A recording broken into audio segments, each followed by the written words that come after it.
Welcome to LOA Today. Walt Thiessen and life coach Cindy Chavez here. Today is Tuesday, March the 6th, 2018, 8 a.m. Eastern Time, your first daily dose of happy for the day. And once again, I'm shouting out to my brother. It is his birthday today. Happy birthday, Mark. Hope you're doing great. Happy birthday. Yeah. We got to celebrate stuff like that. I never used to celebrate birthdays, to be honest. I didn't really want to. But my wife has convinced me otherwise about how important it is to celebrate who I am. And it took a little while for me to get there, but I got there. So happy birthday, bro. All kinds of celebrations I think are important. Yeah, they are. Ever since I started studying law of attraction and realizing how negative I was in the really negative space and how important it was to get into the positive space. Now, any opportunity I have to get into the positive space, I grab onto it because, it's sometimes it's a challenge. So if you got it, you just go with it, Yeah, that's an interesting thought too with celebrations is that if we're celebrating things, it seems that would put us in a space to attract more things to celebrate. Oh, yeah. Yeah, I think that's absolutely true. And it has certainly worked out for me. I mean, I now have much more to celebrate, and I'm sure that has a lot to do with it, the fact that I choose to celebrate more. So, yeah. And I'm on day 16 of my mirror work. Oh, wow. That's amazing. Yeah. I even I included some of your affirmations that you did for that 10-day period in the mirror work today. And so I don't know. I'm not sure if I can do that many looking in the mirror, but I'll try. Well, you can do a few, Yes. I think the 1,000 affirmations, I admit it's extreme. And I think that's why I said 10 days. Mm-hmm. Because that's what I had heard someone else had done. And I said, okay, I can do that. I don't know if I would have tried it if it would have been, 1,000 affirmations per day forever. Yeah. And that's one that I would think is kind of tough to sustain over time, isn't it? The thing is it's not as bad as I thought it was going to be. I ended up working it in to where it didn't really take that much time. Of course, I chose a very short affirmation since we're working our way through the Money and Law of Attraction book. Right, yeah. I chose I Feel Rich. So that was pretty short. But I think that if I only know that because I experienced it and I tried it, right? And it's like, oh, this is not as long as I thought.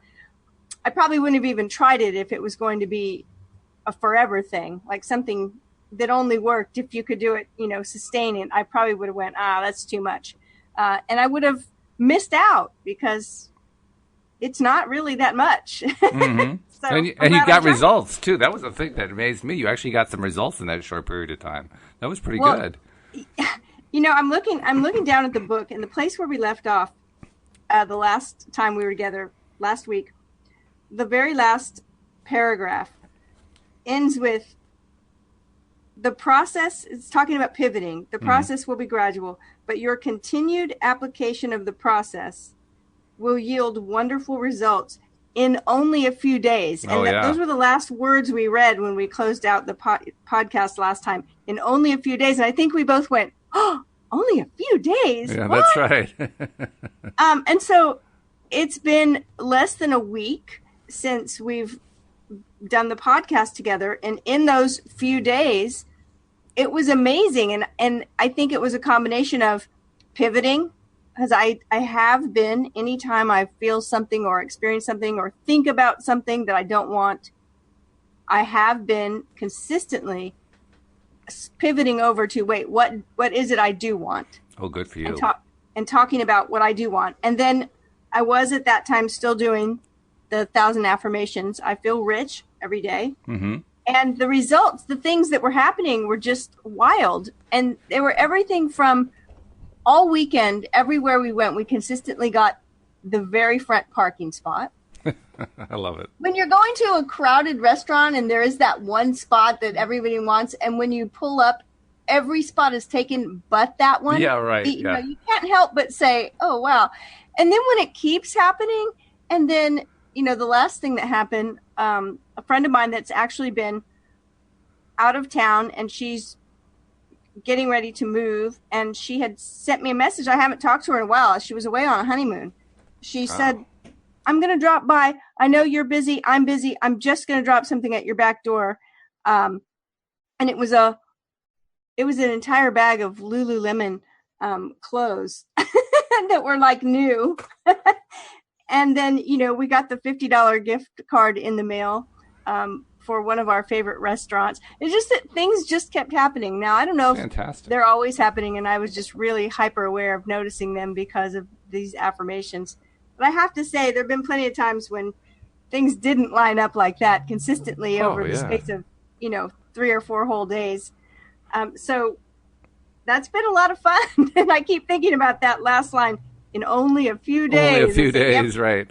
It really was. It was only a few days. So. It almost makes me wonder why it is that those of us who try to deliberately create, right? We try a test and it comes out positive and we get a good result on it. The amazing part to me is how we kind of sit back and just enjoy it for a while. We don't keep going. So rarely do we actually just dive in and say, well, let's do it again. I think there's a reason for that. And, I was telling you before the show, unfortunately, I was up in the night with a sore throat. And I was like, okay, what's this about? And one of the thoughts I had was that, is this an upper limit thing? We all have a kind of limit of what we think our normal is. And sometimes when things start to get too good, we will kind of shut it down a little bit. I think you're right. And it's because we're in new territory. Yeah. And all of those self-worth things come into play, right? It's like, do I deserve this? Or, what about the other people that aren't having this experience? All these thoughts. And so I questioned myself. I thought, am I starting to get, sick because my body's saying, okay, that's enough. It's getting too good. It's somebody else's turn. Yeah. Yeah.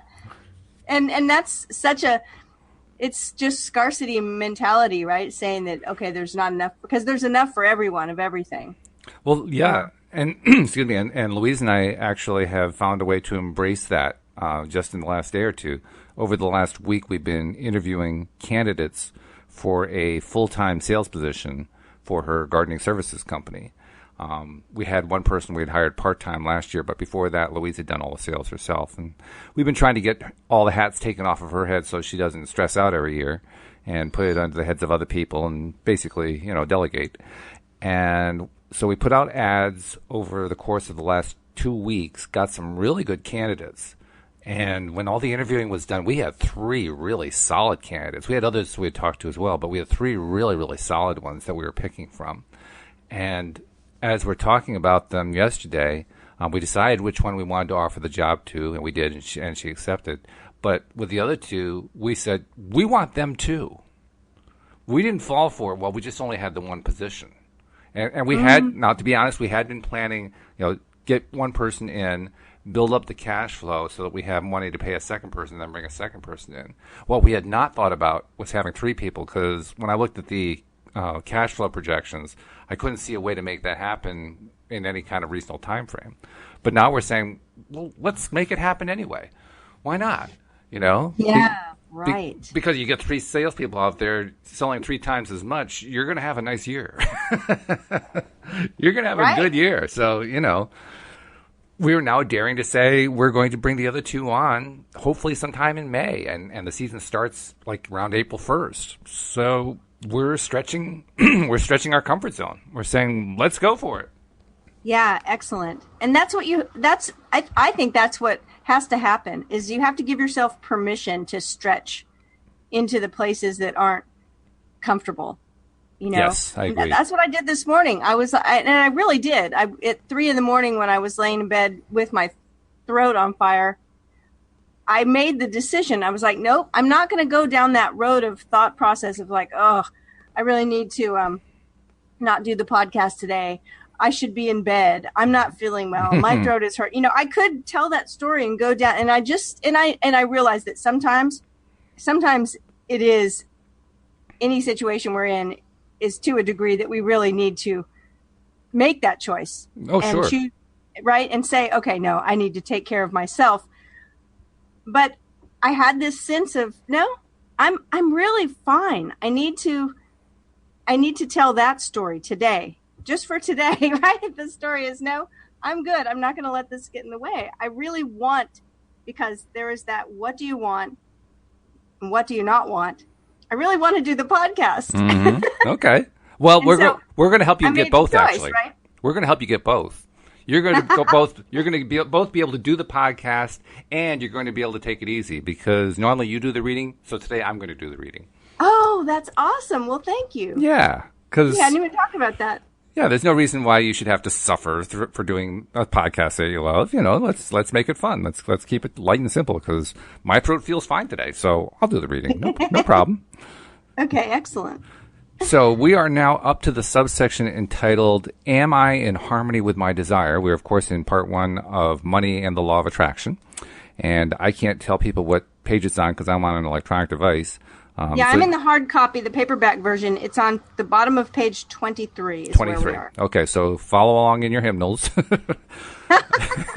It says, Am I in harmony with my desire? So the pivoting process is simply whenever you recognize that you are feeling a negative emotion, in parentheses, it is really that you are feeling the lack of harmony with something that you want, which is kind of funny because my cat Harmony is currently bugging me. But the obvious thing for you to do is to stop and say, I'm feeling negative emotion, which means I am not in harmony with something that I want. What do I want? Anytime that you are feeling negative emotion, you are in a very good position to identify what it is that you are, in that moment, wanting. Because never are you clearer about what you do want than when you are experiencing what you do not want. And so stop in that moment and say, something is important here. Otherwise, I would not be feeling this negative emotion. What is it that I want? And then simply turn your attention to what you do want. I got to stop there and say, that's not always easy. You ever notice that? It's not always easy. I've gotten really good at saying stop. And I've even gotten good at saying, okay, what is it that I want? Or what can I change my attention to after I say stop? But I often forget what it is I'm going to turn my attention to in terms of my pre-plan. And then if I look at what I'm feeling at the moment, I often stumble on, well, what is it that I do want? And it's like, Well, and I think one of the really, really important things that needs to be taken note of here is, where it says, the obvious thing for you to do is to stop and say, I'm feeling negative emotion, which means I'm not in harmony with something that I want. What do I want? But it's that I'm feeling negative emotion.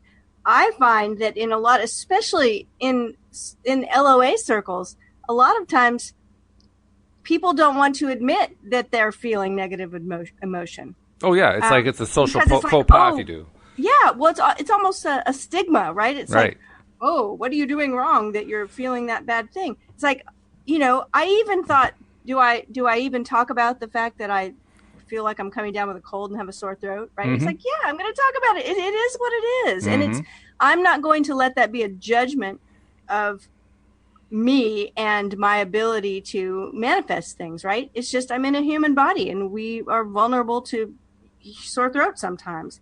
But the idea of saying, oh, I don't like this. I'm feeling something I don't want to feel. Mm-hmm. I think that's really important to be able to be honest with at least with ourselves about it, so that we can say, what do I want? And it says so. It says, because never are you clearer about what you do want than when you are experiencing what you do not want. Well, if you're going to be clear about it, it helps to actually verbalize it. So, of course, you have to say it. You actually do have to say it. You have to say, I don't like this. I don't like this negative thing X. I don't want X. I don't like X. I want X to go away. Because I think sometimes people ignore it and pretend that everything's fine. It's like, no, I'm okay. I'm all right. And when we do that, we cheat ourselves out of this process right here. Which is not the way we normally think about it. But because the universe will be like, okay, you're fine with it? All right. And I'm not fine with it. And what I realized is the differentiator here, the thing that makes it okay to state this is what I don't want without, getting into a bad negative spiral about it, is 17 seconds.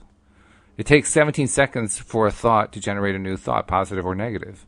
So really, if you're going to think about something and it's negative and you're thinking about it deliberately because you want to focus on the positive, just keep it less than 17 seconds. My point is you don't have to live in it. Right. You can state it. Right. It's okay to state it. It's okay to. You're not going to create some vast calamity by stating it. You're actually doing yourself a good deed. You're doing a good thing for yourself. Just don't stay there. Don't stay there for the next 5 minutes or 10 minutes or hour or 2 hours or 5 hours or 2 days or 5 weeks. Just don't stay there. Yeah, just pivot. Pivot. That's it. So continuing, it says, in the moment that you turn your attention to what you want, the negative attraction will stop. Hooray! And in the moment. In the moment, yeah. Which goes to prove, just stay there less than 17 seconds, and when you pivot, it's gone. No more. And in the moment the negative attraction stops, the positive attraction will begin. Also, hooray. And in that moment, your feeling will change from not feeling good to feeling good. That is the process of pivoting. So there it is. That's exactly what we're talking about. Yeah, and I think that sometimes it's like anything else. It's almost like a meditation in a meditation, every time our mind wanders, we bring it back to our focus on our breath or however we're doing the meditation. But our mind sometimes may be really, really busy and maybe wandering a lot. And we have to just bring it back and bring it back and bring it back. And that's what we do with this process. I mean, it's like you said a second ago, it's not always easy. No. And what we just have to be consistent. And so we pivot and we bring it back to what I do want. And if all of a sudden our train of thought starts moving towards what we don't want again, we just keep bringing it back. We just keep pivoting. And in those moments where I stop myself successfully and I recognize the negative emotion successfully and even verbalize it, but I can't find the positive one, I cut myself a break. I say, okay, take a breath, just take a break, walk it off. And in a moment, it'll come to you. And it always does. I just have to slow down long enough to let it come to me. So, next section. What do I want and why? Perhaps the strongest resistance that people have to beginning to tell a different story about their own life is their belief that they should always speak, quote, the truth, unquote, about where they are, or that they should, quote, tell it like it is, unquote. But when you understand that the law of attraction is responding to you while you are telling your story of, quote, how it is, unquote, and therefore is perpetuating more of whatever story you are telling, you may decide that it really is in your best interest to tell a different story, a story that more closely matches what you would now like to live. When you acknowledge that you do not want what you do not want, and then ask yourself, what is it that I do want? You begin a gradual shift into the telling of your new story and into a much improved point of attraction. Boy, there it is again, storytelling. We really need to focus on learning that. I'm getting better at it myself. We all have the advantage of doing the podcast, and so we are constantly including stories in our conversations. But even with how much that we do, it becomes apparent to me everybody needs to learn to be a better storyteller of their own stories. Well, that's, like I was saying, when I woke up in the night and realized, oh man, I have a sore throat and all of these things. And I was sort of like repeating my symptoms in my head to myself, right? I was like kind of taking stock of how I felt, and which is okay to take stock, right? But then I realized that I had this potential to go down this storytelling road where I was just repeating and telling the story. And I said to myself, oh no, here's the story I want to tell. I want to tell the story that, wow, I woke up with a sore throat. And what was amazing is that my voice was fine. My energy felt good. I did the podcast. Everything worked out great. And it was just astounding. It was like, wait, that's the story that I started telling, because that's what I wanted to start creating, right? Very good. Yeah, that's a good story, too. I love the way you framed that one, because you told it as if it was already happening, and you told it with some belief, with some passion in it, which, considering you had just made it up, was pretty darn good. So kudos to you. Thank you. Very, very good. So, continuing, it says in italics, I guess that means it's important. It says, it is always helpful to remember that you get the essence of what you think about, whether you want it or not, because the law of attraction is unerringly consistent. Therefore, you are never only telling a story of how it is now, you are also telling the story of the future experience that you are creating right now, which is exactly what you did. Mm-hmm. Now, sometimes people misunderstand what the process of pivoting is, as they incorrectly assume that to pivot means to look at something unwanted and try to convince themselves that it is wanted. Yeah, I fall into that trap. Not so much anymore, that's that. but Oh no, it's okay, right? yeah, I'm there fine. it is. It's good. Yeah, good example of it. Pretending that something that you don't like is something that you do like. No. They think that we are asking them to look at something that they clearly believe is wrong and to pronounce it right, or that it is a way of kidding themselves into accepting some unwanted thing. But you are never in a position where you can kid yourself into feeling better about something, because the way you feel is the way you feel. Yeah. Well, say there's a lightning bolt. The way you feel is the way you feel. You mean it just... That's the one thing that just is. Right? And the way you feel is always a result of the thought that you have chosen. It is really a wonderful thing that through the process of living life and noticing the things around you that you do not want, you are then able to come to clear conclusions about what you do want. And that's true. That is a wonderful thing. That's part of the celebration process. We should be celebrating like, good, I have these bad feelings about something and I can look for something better instead. What a nice change that is. Whew. I just relaxed just saying that. Right? And when you care about how you feel, you can easily apply the process of pivoting to direct your attention toward more of the wanted aspects and less of the unwanted aspects of life. And then as the law of attraction responds to your increasingly improved, better feeling thoughts, you will notice your own life experience transforming to match more of those wanted aspects, while the unwanted aspects gradually fade out of your experience. That's what I've been getting with the mirror work. Not directly in that way, but I've been amazed how doing these positive messages to myself, looking in my own eyes, it's not that the negative messages go away, at least not yet. It's that they reduce in power. If the volume was 100 before, the volume is now 40 or something like that. Yeah, I think yesterday afternoon on the podcast you were talking about that. You actually used the word faded. You said they seem like they've just faded. They do. And that's really interesting to me, because it's almost like when you said it, I got the sense of hearing something and it's not loud. It's not overwhelming. It's like almost to where you can maybe say, oh, yeah, there that voice again. Like, that story. That's pretty much it. I don't. That's exactly it. I mean, it's like having the radio or the television on and you turn the volume down, and so now it's in the background. Now it's just background, you know. Yeah. And so I'm looking forward to the day. I'm going to keep going with the mirror exercise. I'm looking forward to the day where the volume gets turned off. Yeah. That's going to be good. I'm going to like that. I'll probably be in that discomfort zone where I have to get used to it, but that's all right. I can take a go. I can give it a shot. So let's see. Where are we? Fade out of your experience. When you deliberately apply the process of pivoting, which means you are deliberately choosing your own thoughts, which means you are deliberately choosing your vibrational point of attraction, you are also deliberately choosing how your life unfolds. Pivoting is the process of deliberately focusing your attention with the intent of directing your own life experience. And that's what we're learning to do. We're learning how to create the new life. And deliberately focusing your attention with the intent of directing your own life experience. Mm-hmm. That's so powerful. It is. It's almost dauntingly powerful. Like, whoa, I'm actually in charge of where my life is going to go.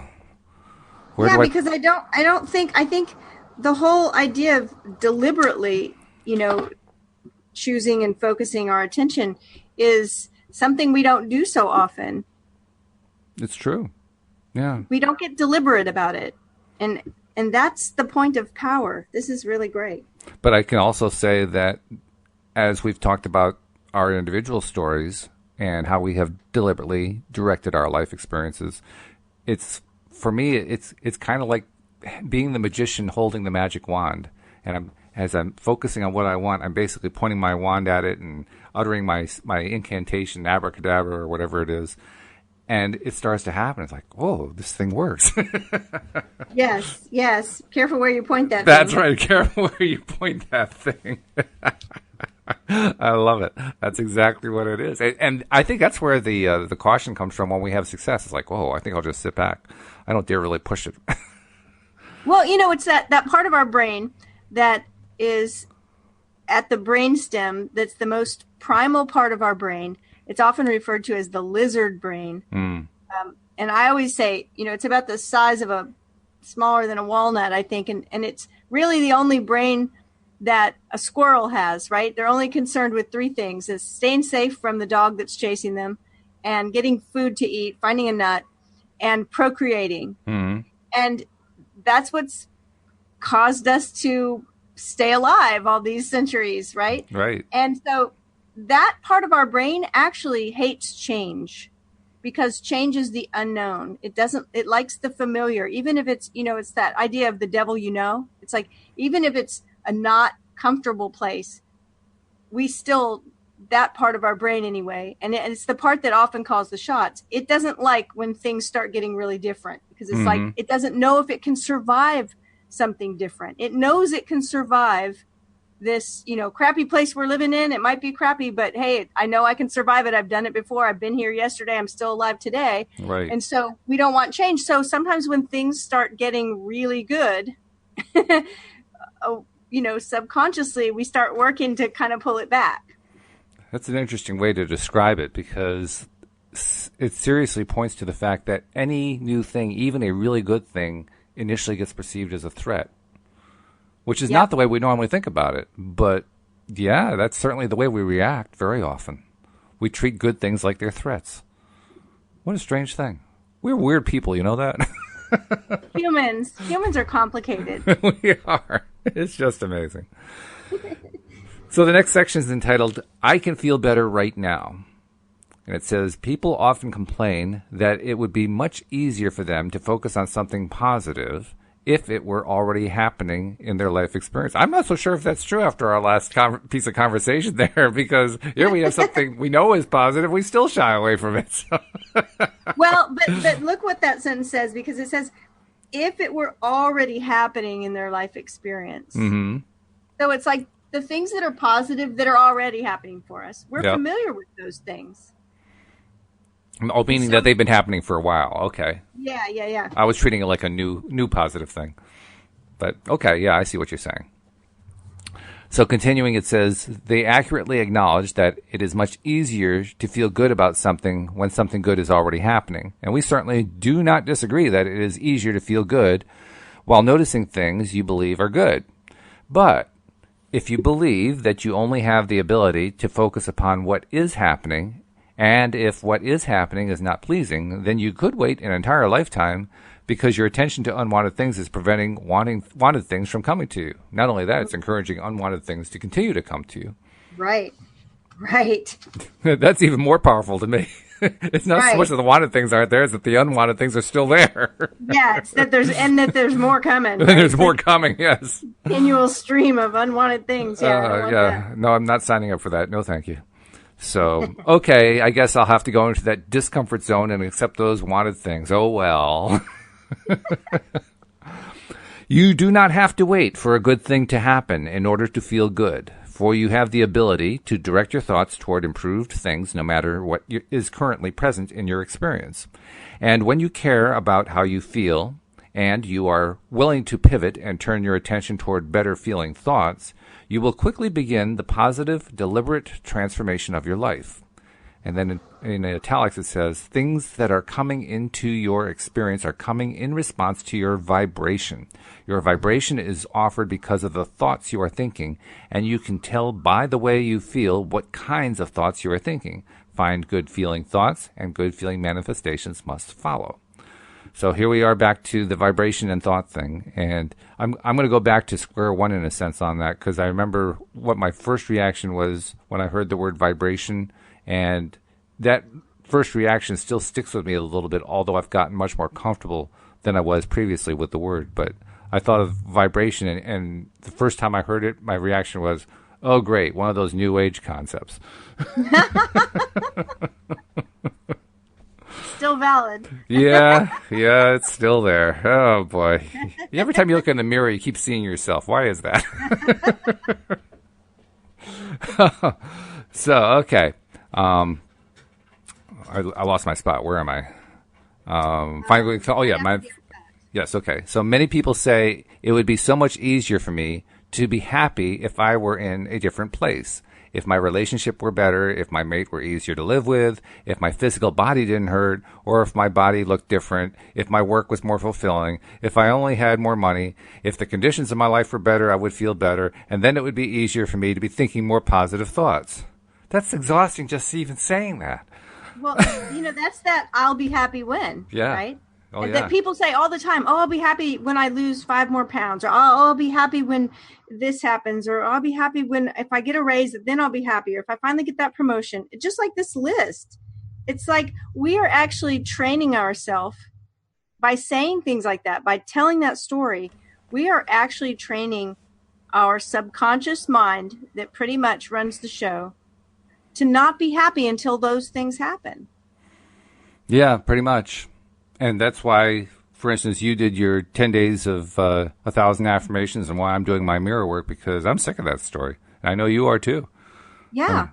Yeah. And so that whole idea, it's amazing when we think about it, that the way our powerful thought process works. That if I tell a story and say, oh, well, I'll really be happy once I lose 5 more pounds, my mind thought process says, all right. Okay. Sign me up. Here we go. We could be happy now, but I guess we'll wait till then. Yeah, it's just, no. We'll see you then. Right. So it continues, seeing pleasing things does feel good. This is true. And it is easier to feel good when a pleasing thing is there, obvious for you to see. Also true. But you cannot ask others around you to orchestrate only pleasing things for you to see. Oh, rats. Expecting others to provide the perfect environment for you is not a good idea for many reasons. Number one, it is not their responsibility to feather your nest. Yeah, I guess so. Number two, it is not possible for them to control conditions you have created around you. Well, that much is clear. They can't even control their own conditions, let alone my own. Right. And number three, most important of all, you would be giving up your power to create your own experience. Yeah, that's the crux of it right there. Make a decision to look for the best feeling aspects of whatever you must give your attention to, and otherwise look only for good feeling things to give your attention to, and your life will become one of increasingly good feeling aspects. And as I read that, I realized that it's actually, in a sense, sort of a two-edged sword, because on the one hand, we don't want to be just looking for things that are already happening and focusing on that. And my reason for saying that is we don't want to get lazy. We want to be the person that is actively improving our own ability to direct our life with that magic wand we were talking about. Mm-hmm. However, having said that, especially if we're in a bad place, there is nothing like looking at good things going on in our lives in order to help turn that around. That's what I mean by the two-edged sword. So it's something we don't want to become dependent upon looking at what's going on around us for good feeling stuff. But I also think it's a good idea to look for good feeling stuff, particularly when we're in a bad place. Absolutely. And something that stood out to me, and especially as I'm a relationship coach, is that this past paragraph where it's expecting others to provide the perfect environment for you. It's really funny when a lot of times when someone will ask me what I do, and I will say I'm a life coach, or I'll say I'm a relationship coach, and the first thing they'll say is, "Oh, you need to talk to my sister," or "Well, you need to talk to my husband," or what? Right? It's always like someone else. Somebody else, yeah. Change, right? And so, knowing that, yes, we do have people in our life that we wish their behavior were different, that it would make things better for our experience. But when we tell that story, then, like this third thing says, then we're giving up our power to create our own experience, because we're totally just putting it out there on other people. Oh yeah, absolutely. Yeah. So it really is up to us to take that responsibility. It reminds me of something that a boss I had many, many years ago. We're talking like 25, 30 years ago. I worked for an advertising agency. And at that company, the guy who was the creative director and one of the three primary owners of the company used to say, whenever somebody was frustrated because a computer wasn't working the way he or she expected, his reply was, "It's not the computer, it's you." Which always seemed like kind of a mean-spirited thing to say, but it's really true. Most often, it's not, the computer isn't messed up in some way. Usually it's something that you're doing that is, interfering, or you're working on the wrong thing, or you're skipping something, you're ignoring some signal it's giving you, or there's a whole host of things. And it's not like computers can never have problems of their own. They can. I mean, I had to buy a new computer recently for that very same reason. But so often it's you, it's not the computer. And the same thing is true in relationships, in our relationships with all kinds of people. Most often, like you say, it's people, we point at somebody else. So, could you just fix them? The problem is them over there. And almost every time, whenever we do that, it's really us. Almost every time when we say it's somebody else, it's really us. Not all the time. It's not 100%, but it's certainly over 90%. And the way to know that, this is the thing that Abraham has taught me in the last year or so that I really, really appreciate.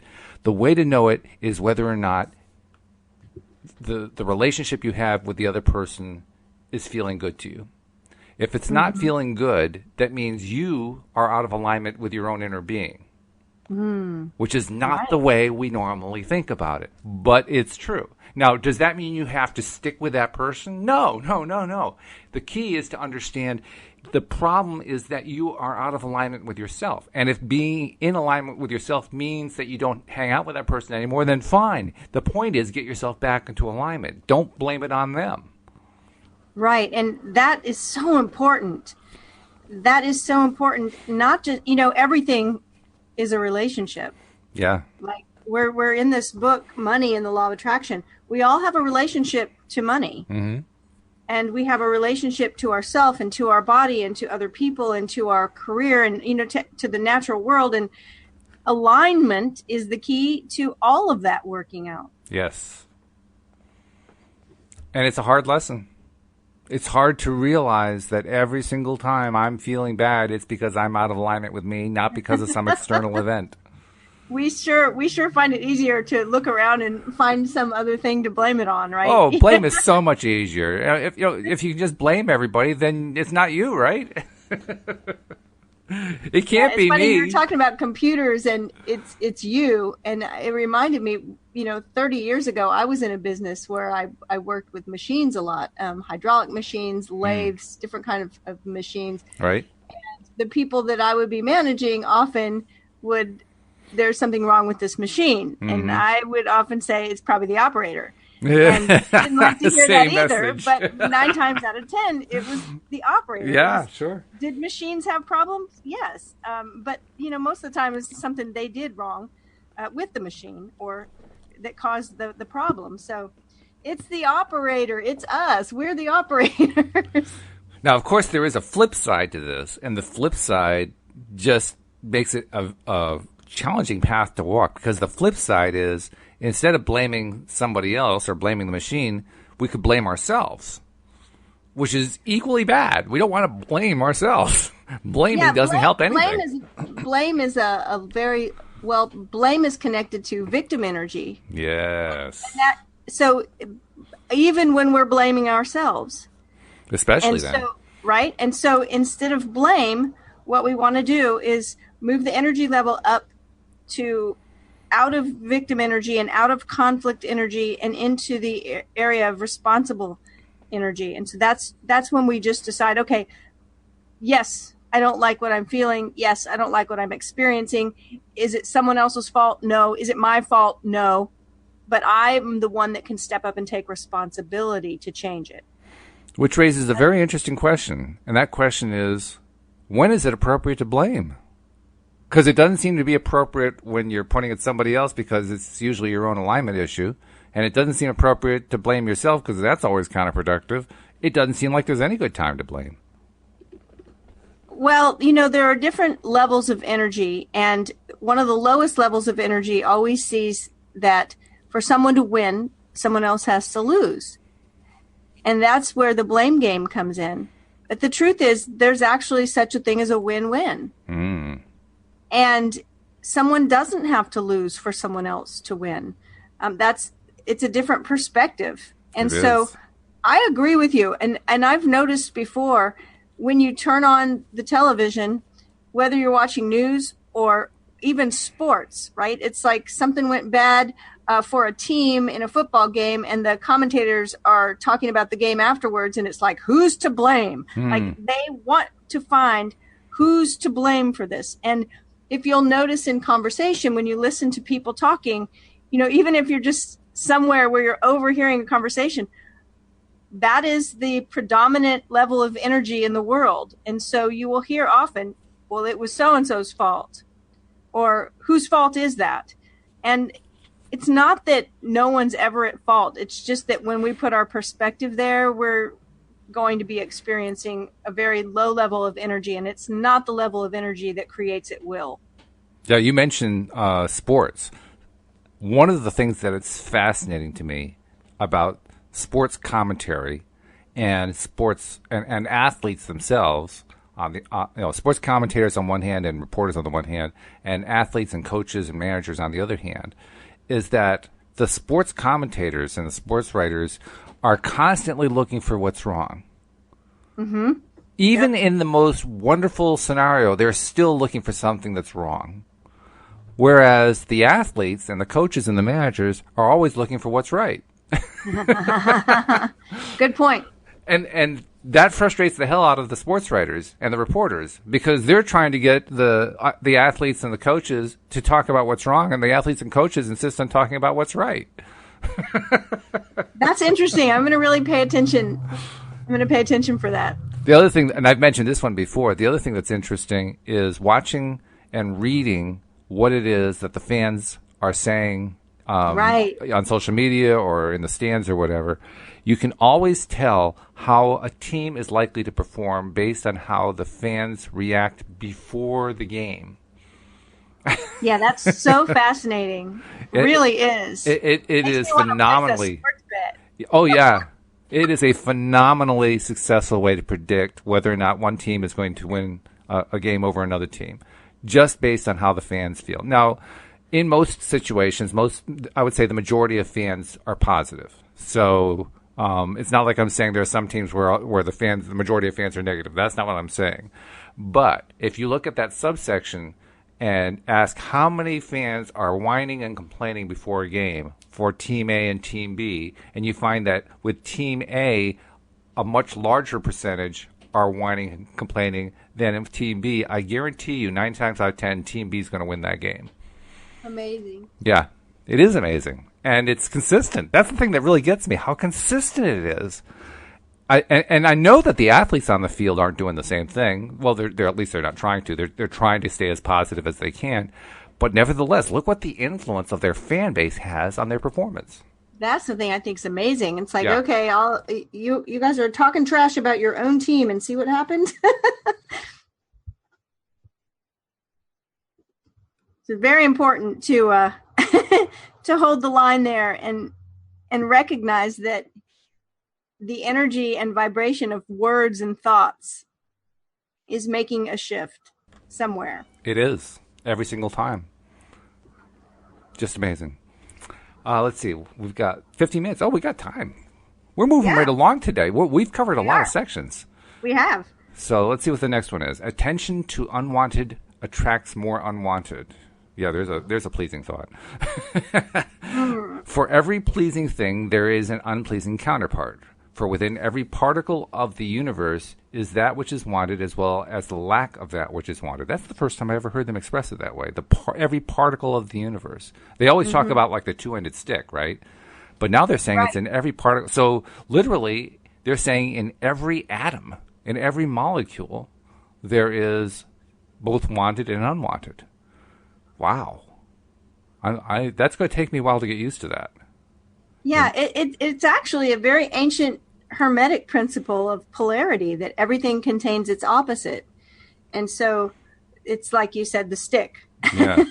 There's the stick that has well-being on one end and illness or lack of well-being on the other end, but it's just one stick. It's like two sides of every coin, so to speak. Well, to me, that isn't the amazing part. The amazing part is how small the stick is. Right. This is a really, this is a submicroscopic stick here. This is a really tiny stick. That's the part that's amazing me. Like, oh my goodness, that's really something.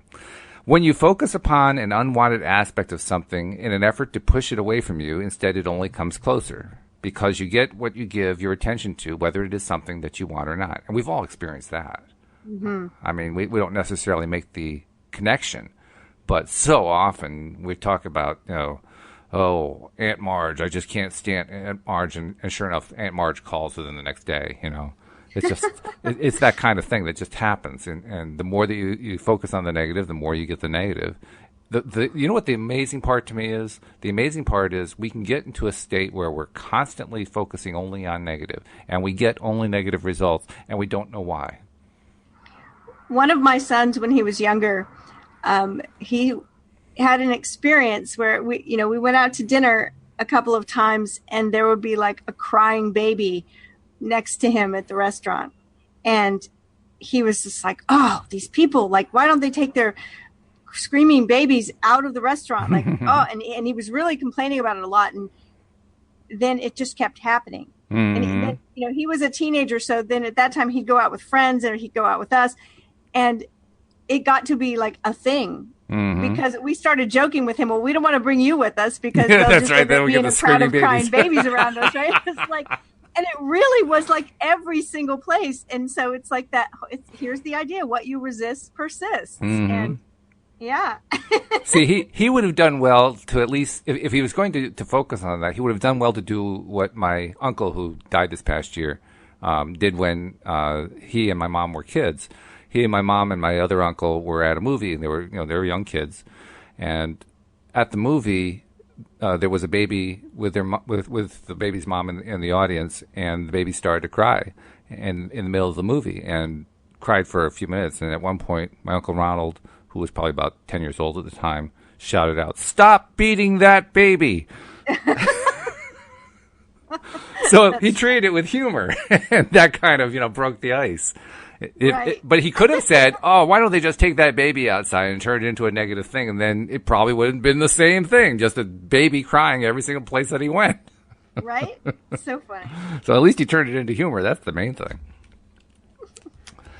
So let's see. You live in a universe that is based on inclusion.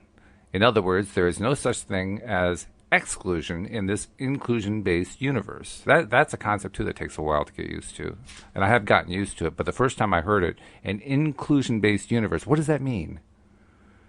It means it means that it's all about being there and not being there. And that's a hard concept. It's not like you can make stuff go away. You can't make it go away. So if you're including it, then it's there. Yeah. But if you try to exclude it, all you end up doing is including it. Got it. Okay, I got it. Yeah. It's an aha moment. I don't remember actually ever hearing this inclusion-based universe. Oh, really? Phrase. No. And so I was like, wait, what does that mean? But I get it. Okay, I get it. Yeah. Yeah. It's an odd thing. The only way to exclude something is to stop paying attention to it. Right. Which is not the way we think of exclusion, but it's the only exclusion that works. Very strange thing. Yeah. And when I'm highlighting in my book. Oh, okay. And when you see something that you desire and you say yes to it, that is the equivalent of saying, yes, this is something that I desire. Please come to me. And when you see something that you do not want and you shout no at it, that is the equivalent of saying, come to me. This is what I do not want. That's so interesting. It is. Wow. Okay. Well, that's what we talked about this yesterday a little bit. the back to the stick and the polarity reference, it's that there are two kinds of resistance, but they're actually both the same thing, because we have attachment, and the further along you get, in the LOA journey, the more you hear people saying, teachers, not to be attached to a specific outcome. Mm-hmm. Right? Right. And so there's attachment. Oh, I have to have this. I have to have this. But there's also aversion. And that's that no, shouting no at it. No, I don't want that. Mm-hmm. But attachment to one outcome is aversion to the other. So if my attachment to having a lot of money, that's my aversion, it's attached to my aversion to being poor. But they're connected. They're two ends of the same stick. And so if I'm averse to it, it's just going to come my way. Mm-hmm. Yeah. I just thought of a metaphor that we can use to kind of keep it straight. Imagine having something unpleasant and sticky on your hands. Some glue-like thing, or, some sort of sticky food or something like that, and you want to get it off. And so you shake your hand, get off me. I hate this thing. And it just stays there because it's sticky. You literally have to wash your hands of it to get rid of it, which means to stop paying attention to it. I just love this. When you see something that you do not want and you shout no at it, it's the equivalent of saying, come to me. This is not want. That's right. Please give me more. Give me more. Ugh. Right. Sounds like something horrible out of a fraternity or something. But within everything that surrounds you is that which is wanted and that which is unwanted. So there we are back at the particle again. I'm still stuck on that microscopic stick. Very small. Very, very small. So small I can't even see it. It is up to you to focus upon what is wanted. Well, I better, because I can't see the stick, that's for sure. See your environment as a buffet of many choices and make more deliberate choices about what you think about.